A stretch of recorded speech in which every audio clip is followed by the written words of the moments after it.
Bom dia, boa tarde, boa noite. Você está no Fala Saldanha.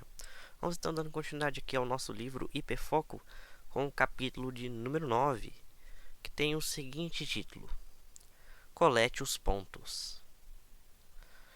Tópico agrupamento. Problemas não resolvidos não são as únicas coisas que ficam à frente em nossa mente.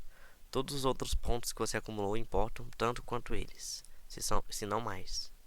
Saber disso é o que nos ajuda a nos tornar mais criativos no foco disperso. Quanto mais valiosos os pontos que coletamos, mais precisamos fazer ligações.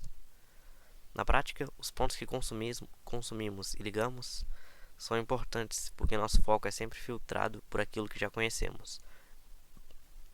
Olhando para o oceano, um biólogo talvez pense em todas as criaturas que espreitam sobre a superfície. Um artista talvez considere as cores que usaria para pintá-lo. Um marinheiro talvez reflita sobre a condição do vento e das ondas, enquanto o escritor talvez pense sobre as palavras que usaria para descrevê-lo. As pessoas se tornam especialistas em assuntos específicos ao acumular pontos suficientes e relacioná-los sob a forma de experiências, conhecimentos e melhores práticas. Nosso cérebro é naturalmente programado para agrupar pontos relacionados. Para dar um exemplo simples, lembre-se de quando aprendeu a escrever. É provável que você tenha começado aprendendo as letras do alfabeto, como são formadas, qual é o som delas e assim por diante. Estes foram um dos primeiros pontos que você acumulou sobre o tema. C, S, X, E, L. Nesse momento, seu cérebro começou a ligar esses pontos, agrupando-os em ordem alfabética, distinguindo-se consoantes de vogais e aprendendo a pronunciar sílabas diferentes. K, C, X, L. Em seguida, você começou a agrupar esses pontos a fim de formar novas palavras. Para processar as novas ideias com mais profundidade, provavelmente você os ligou a várias imagens, assim como a objetos do mundo ao seu redor. Cachorros, sete, xícara, levou. Após esse ponto, você começou a agrupar palavras e conceitos em frases, orações e parágrafos. O cão sentou-se no copo quebrado e levou 7 pontos. Enquanto você lê este livro, seu conhecimento de frases, orações e parágrafos está tão incorporado em sua mente que o ato de ler se tornou implícito. Você não precisa mais pensar nele. A leitura é um exemplo convincente do poder de coletar e ligar pontos. Ao aprender algo novo, você transfere pontos do ambiente externo à sua memória para poder ligá-los e utilizá-los mais tarde. Desde que você nasceu até o dia que morrer, seu cérebro sempre estará envolvido nesse processo. Enquanto agrupamos cada vez mais pontos sobre determinado tema, naturalmente desenvolvemos competências que, por sua vez, nos ajudam a gerir melhor nosso espaço atencional. É curioso que, quanto mais sabemos sobre um assunto, menos espaço atencional essas informações consomem. Lembre que nosso espaço atencional pode conter cerca de 4 blocos de informação de uma vez. Quanto mais pontos somos capazes de agrupar, mais eficiência teremos em utilizar esse espaço, pois podemos acomodar e processar muito mais informações quando eles estão interligados. Podemos ler com mais eficácia por meio do processamento de palavras e frases do que pelo processamento de letras individuais. Uma pianista especializada pode processar todos os elementos de uma peça musical: a melodia, a harmonia, o ritmo, etc.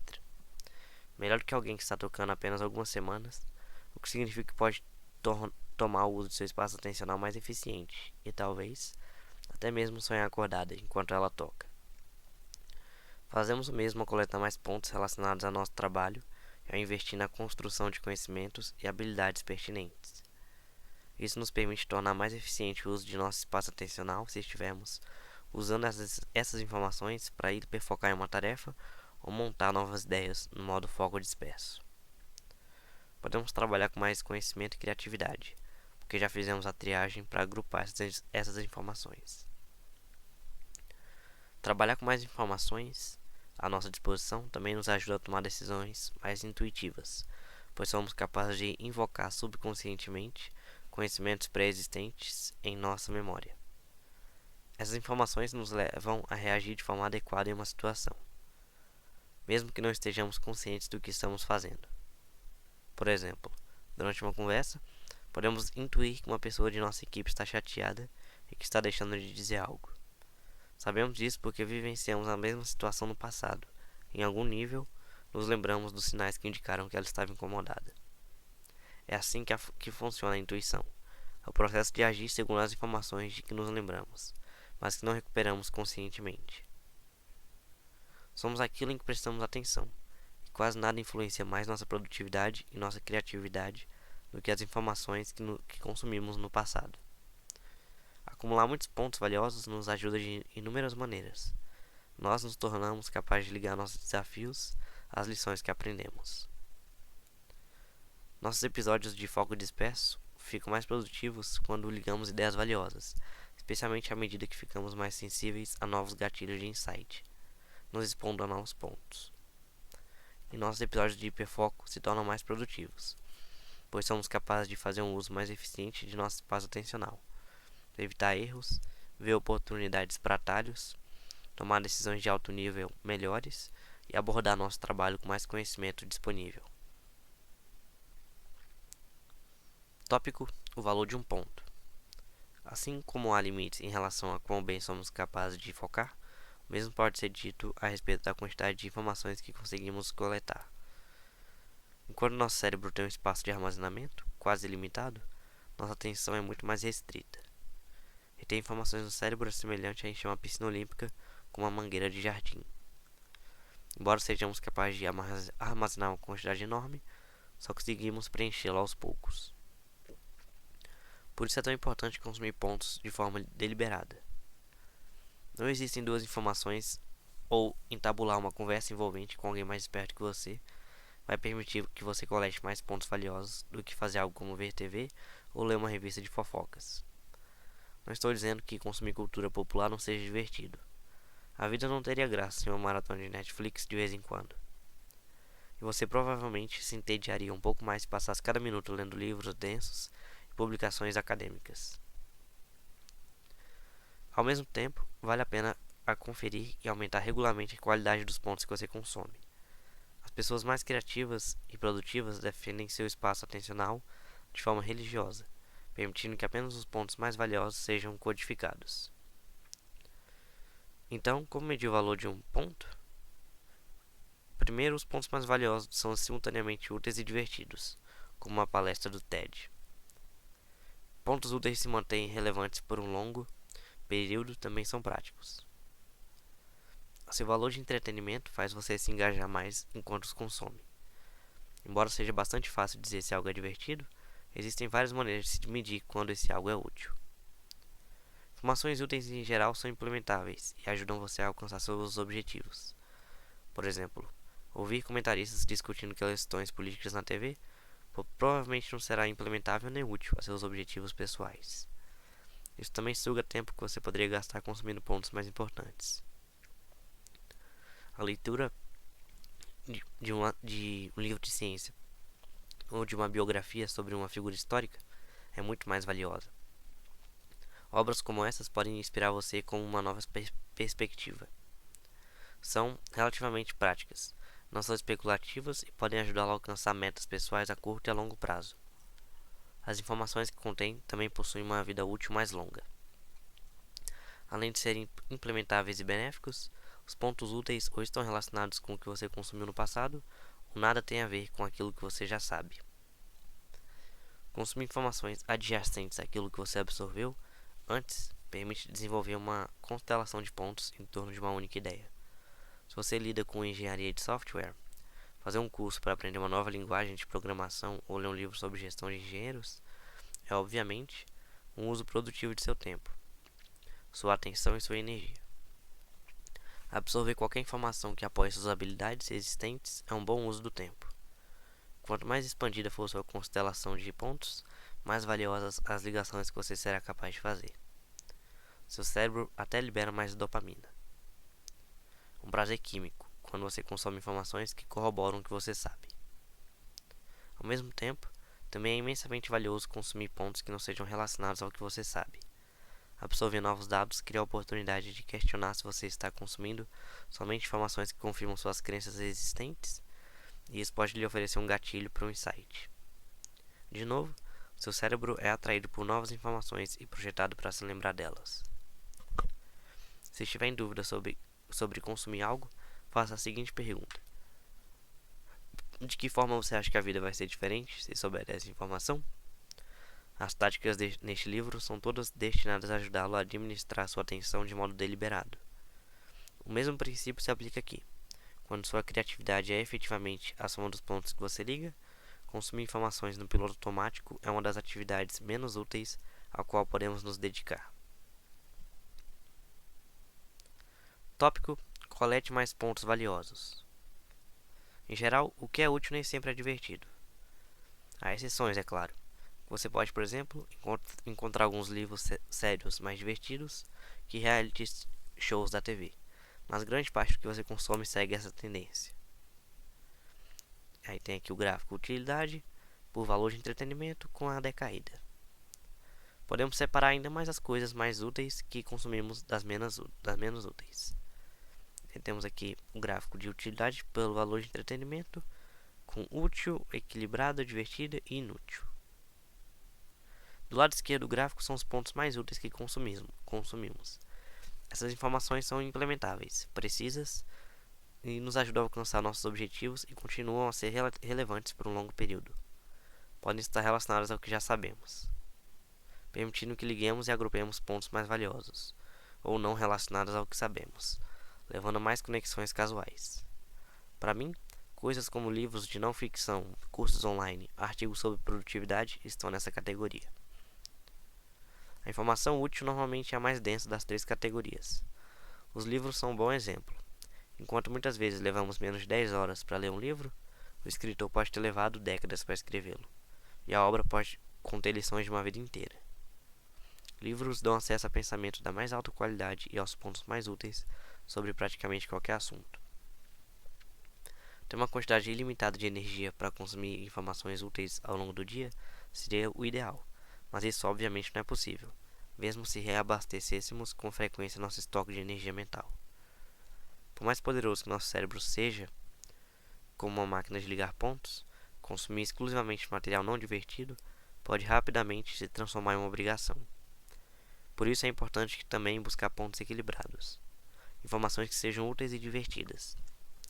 Inúmeras coisas se encaixam nessa categoria, inclusive romances, podcasts, documentários e palestras do TED. O valor de entretenimento dessas informações facilita que fiquemos absortos e, como resultado, ficamos mais propensos a continuar a consumir e a nos envolver ativamente com as informações fornecidas. Finalmente, há o terceiro item que consumimos: informações divertidas, ou na pior das hipóteses, inúteis. Embora, como junk food, possa ser divertido consumi-las no momento, essas informações são menos densas, não são práticas e não vão ajudar você a viver sua vida ou alcançar seus objetivos. Essa categoria inclui os programas de TV a que assistimos compulsivamente, os livros bobos que lemos e a maioria das redes sociais. Costumamos consumir esse material no piloto automático, de modo passivo. Embora alguns deles sejam genuinamente divertidos, os 50% superiores, mais ou menos, a metade inferior é informação lixo e, em geral, é uma combinação de novidade, prazer e ameaça, características que facilitam o desejo.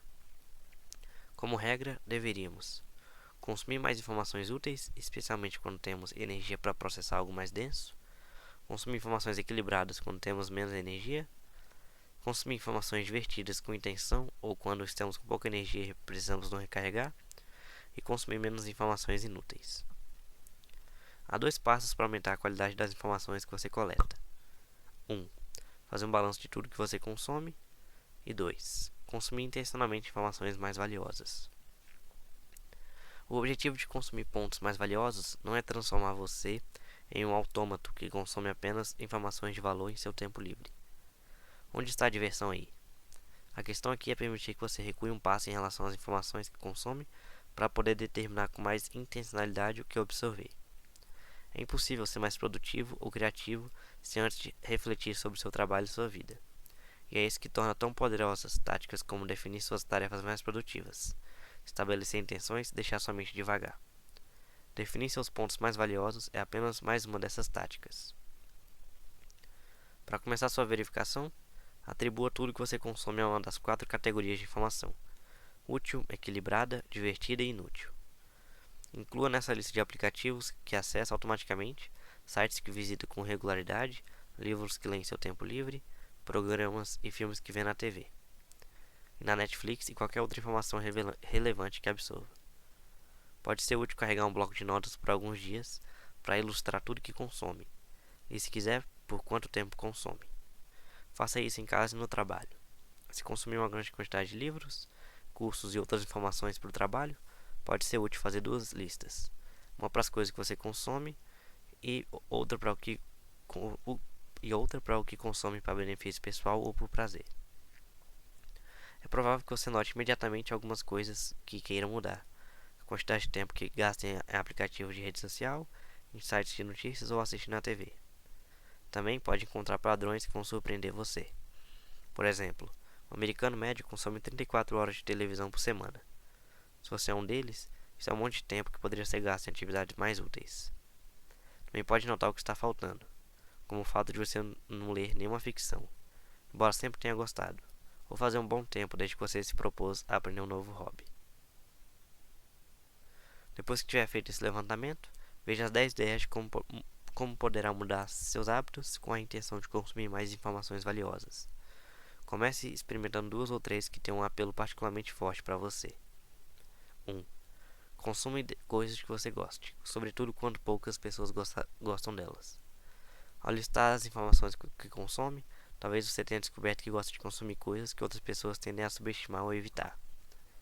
Talvez você ame fazer curso de programação em seu tempo livre, uma atividade que pode parecer uma obrigação para a maioria das pessoas. Ou ame ouvir audiolivros sobre produtividade. Eu confesso que amo.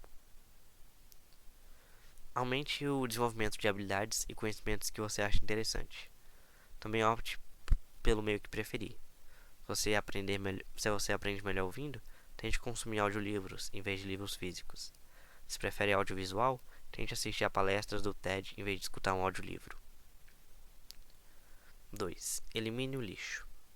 Consumir lixo inútil passivamente não acrescenta nada à sua vida.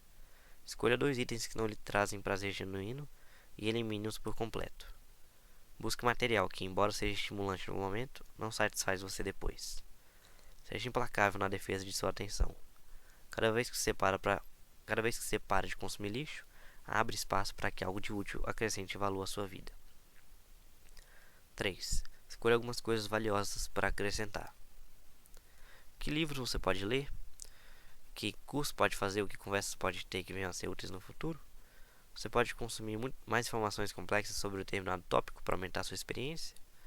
O que deseja melhorar em si mesmo ou sobre o que você anseia saber mais no trabalho ou em casa? Adicione algo valioso para cada coisa inútil que eliminar. Vá até o limite. As informações mais valiosas que você pode consumir são o material que desafia você e em geral requer sua total atenção. 4. Observe o que você consome no piloto automático. Preste atenção especial ao que você persegue quando está com pouca energia ou durante a transição de uma tarefa para outra. Muitas vezes esses objetos de atenção são apenas convenientes e não adicionam muito valor à sua vida. Quando um amigo com quem está jantando se levanta da mesa por alguns minutos, quais aplicativos você abre no celular sem pensar? Você pega o celular assim que acorda? Que sites você visita quando navega pela internet no piloto automático? 5. Relaxe intencionalmente. Sua produtividade será perfeita sempre que realizar o que pretende. O que será verdadeiro se o seu objetivo for ler um capítulo de um livro de estudos ou assistir a 4 episódios de Guerra dos Tronos. Se você for relaxar, relaxe com intenção. Defina os critérios para o que planeja fazer, tais como o número de episódios aos quais vai assistir, o que vai comer enquanto assiste, o que vai fazer depois e assim por diante. Isso não só permite que você haja com intenção, mas também faz você sentir menos culpa para que possa se divertir de verdade. 6. Reavalie o que está consumindo enquanto estiver consumindo. Além de ter mais seletividade quanto àquilo que consome, você precisa reavaliar o conteúdo à medida que você o consome, pulando ou filtrando qualquer coisa com que não vale a pena gastar tempo. O efeito Zeigarnik faz com que queiramos terminar o que começamos, mas cada minuto que gastamos em algo inútil é um minuto que perdemos para trabalhar em algo útil. Depois de começar um livro, filme ou série de TV, avalie ao longo do caminho se deve ir até o fim. 7. Faça as coisas disputarem sua atenção. Veja as descrições de podcasts, de programas de TV, de filmes e de livros como uma oferta para ganhar seu tempo e sua atenção. Você não precisa escutar cada podcast que baixa, cada show que grava ou cada livro que um amigo recomenda. Decidir se algo merece sua atenção é um passo extra, mas é uma decisão que vai economizar horas que você poderá dedicar a algo melhor. 8. No momento, afaste o foco.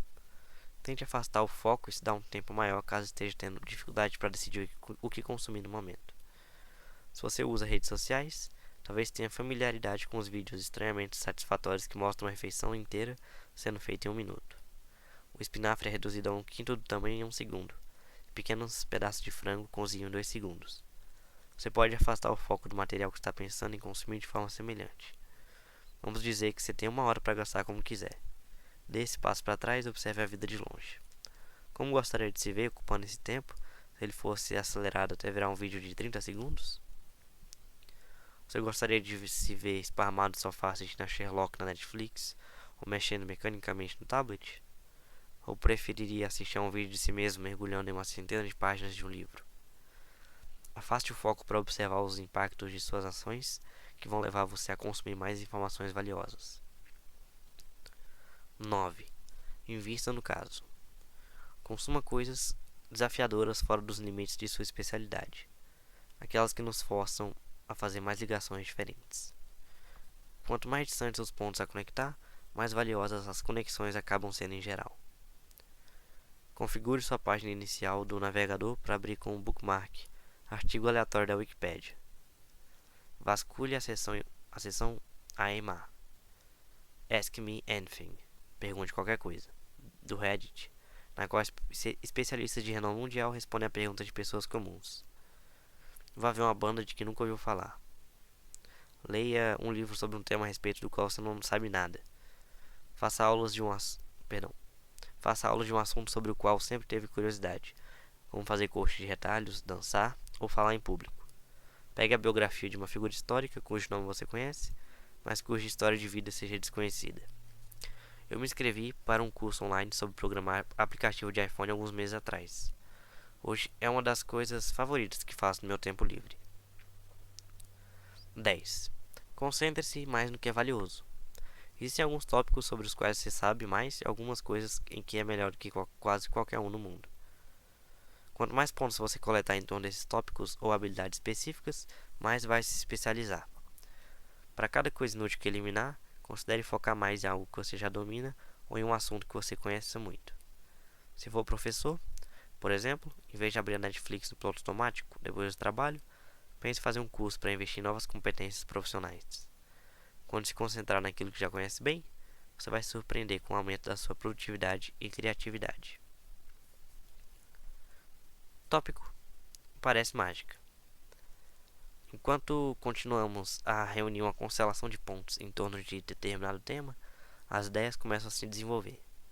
Por fim, as ideias viram mágica.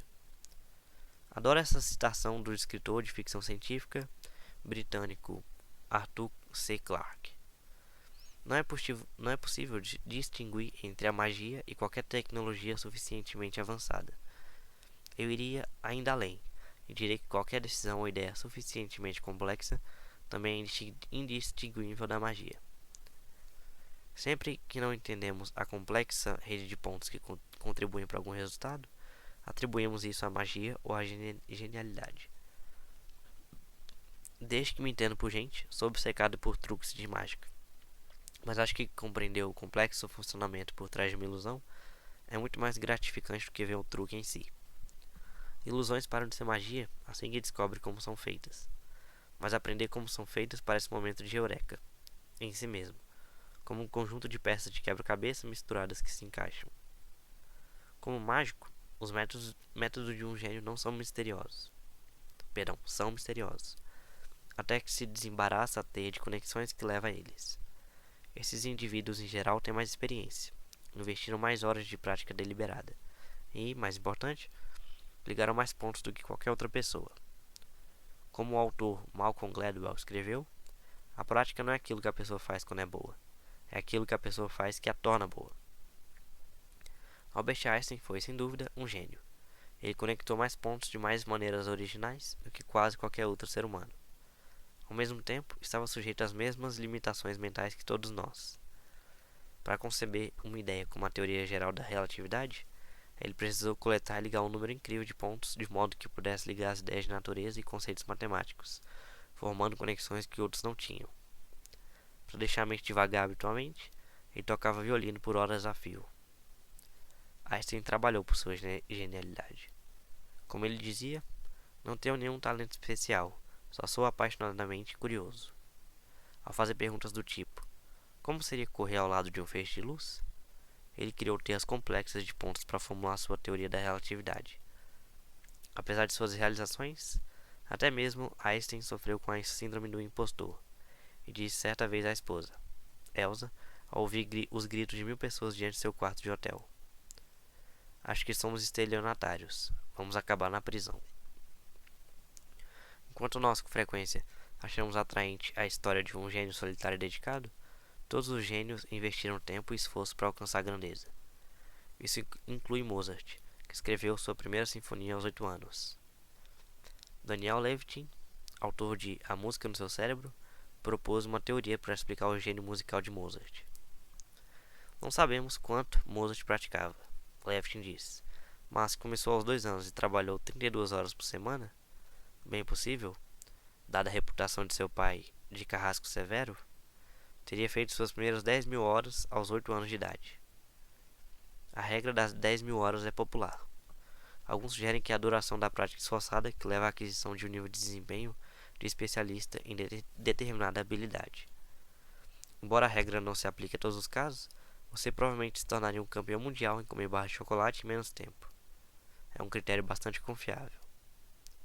10.000 horas é tempo suficiente para construir uma rica constelação de pontos ao redor de determinado tema ou especialidade. Tópico: transforme o foco disperso em hábito. Espero que agora eu tenha conseguido convencer você das contribuições notáveis.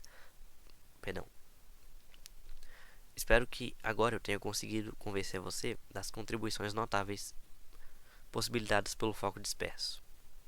Ele permite que você encontre conexões úteis entre ideias e experiências diferentes. Recarregue e planeje o futuro. Para obter esses benefícios, você só precisa deixar sua mente descansar e devagar, de preferência fazendo algo habitual.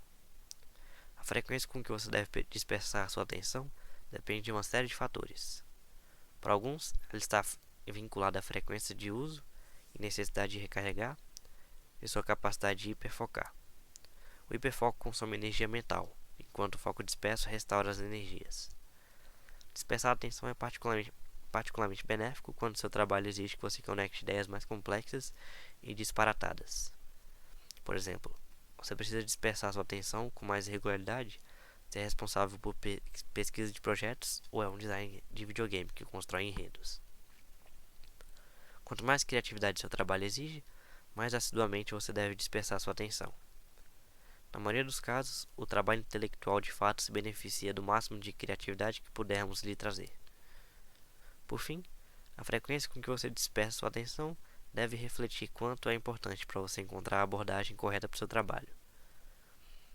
Outra das minhas citações favoritas é de Abraham Lincoln, que disse: Dê-me 6 horas para derrubar uma árvore, e vou gastar as primeiras 4 afiando o machado.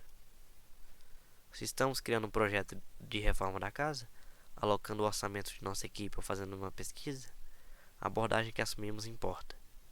Quanto mais tempo de foco disperso programarmos enquanto estivermos elaborando um plano, mais tempo economizaremos mais tarde. O cérebro necessita de alguns minutos para alternar entre o hiperfoco e o foco disperso. Por isso, fazer pausas de foco disperso que durem pelo menos 15 minutos produzirá melhores resultados do que tentar aproveitar períodos minúsculos durante todo o dia. Mas mesmo os pequenos intervalos vão ajudar você a aumentar sua criatividade, pois, embora talvez não deixe tempo suficiente para criar percepções complexas do tipo Eureka, definitivamente vão permitir que você defina intenções, descanse e capture os circuitos abertos em sua mente. Todos os 3 sabores de foco disperso, habitual, de captura e resolução de problemas, funcionam tanto em períodos curtos quanto em períodos longos, mas vão proporcionar mais benefícios em durações maiores. Além de entrar no modo foco disperso nas pausas de trabalho, Você pode aplicá-lo durante o dia em inúmeras outras oportunidades. Veja algumas sugestões. Desconecte-se da internet entre 8 da noite e 8 da manhã. Observe quando terminar uma tarefa e use isso como uma deixa para dispersar um pouco sua atenção. Compre um despertador barato para você não se distrair imediatamente com o celular quando acordar. Saia para tomar café apenas com uma caderneta. Como um desafio pessoal, deixe o celular em casa durante o dia inteiro. Tome um banho mais longo. Entedie-se por 5 minutos e observe que pensamentos passam por sua cabeça. Controle as distrações e simplifique seu ambiente para garantir que sua atenção não transborde da próxima vez que se dedicar a um passatempo criativo. Cozinhe com música em vez de assistir a algo divertido. Saia para uma caminhada na natureza. Visite uma galeria de arte. Trabalhe sem música ou podcast.